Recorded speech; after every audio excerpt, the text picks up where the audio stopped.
La pregunta de hoy es, ¿qué es algo que has visto con tus propios ojos pero que nadie te cree cuando lo cuentas? Historia 1.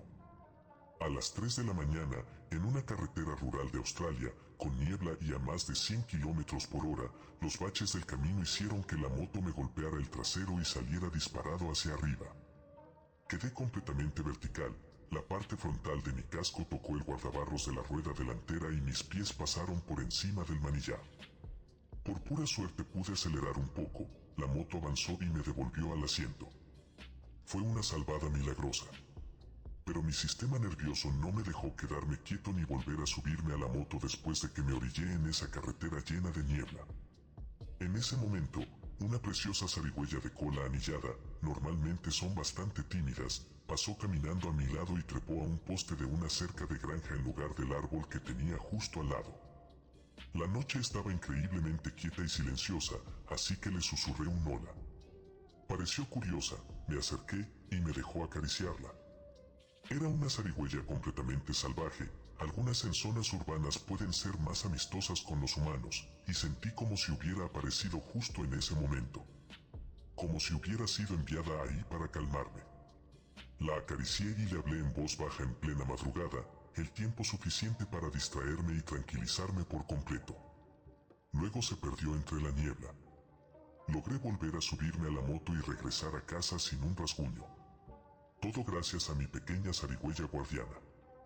Al día siguiente se lo conté a mis amigos y solo me dijeron, échate otro toque, amigo.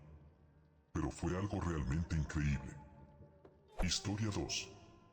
Presencié un choque de aviones en pleno aire. Esto fue en Anchorage, Alaska, a finales de los años 80. Vivíamos cerca de un pequeño aeródromo llamado Merrifield. En ese tiempo yo estaba obsesionado con los ovnis y, aunque no había visto encuentros cercanos del tercer tipo, el tema estaba muy de moda y yo estaba súper emocionado con la idea de ver uno por mí mismo. Recuerdo que en mi familia ya estaban hartos de mi obsesión. Además, yo era un mentirosillo y me inventaba cosas todo el tiempo. Era un mal hábito. Una noche salí al patio trasero, supuestamente para mirar el cielo, aunque si soy honesto fue porque mis padres estaban discutiendo otra vez. Observar el cielo dentro de la ciudad no es lo ideal, el resplandor de las farolas lo hacía difícil. Aún así, podía ver las luces de algunos aviones pequeños, de hélice, probablemente Cessna o similares, volando alrededor. Entonces vi como dos luces de repente se juntaron y, en el aire, hubo un impacto enorme. Vi llamas aparecer mientras los dos aviones caían en picada hacia el suelo, seguidos de un estruendo que retumbó por todos lados. Corrí a casa y se lo conté a mis padres, pero se molestaron porque pensaron que solo había interrumpido su discusión para mentirles con una historia de un choque de aviones. Yo insistí. Los llevé afuera y, con evidente fastidio, escucharon mientras les contaba lo que había visto. En ese momento empezamos a oír las sirenas a lo lejos. Mi familia se sorprendió, pero aún así pensaron que yo estaba inventando todo. En esa época, había que esperar al periódico de la mañana para enterarse de las noticias. Al día siguiente salió una gran nota sobre dos aviones que habían chocado en el aire.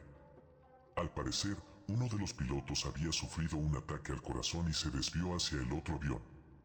No hubo sobrevivientes. Incluso con el artículo del periódico, mi familia nunca terminó de creer del todo lo que yo había visto. Pero algo bueno salió de todo eso, me quitó la costumbre de mentir. Me afectó tanto que nadie me creyera cuando decía la verdad, que a partir de ahí me volví implacable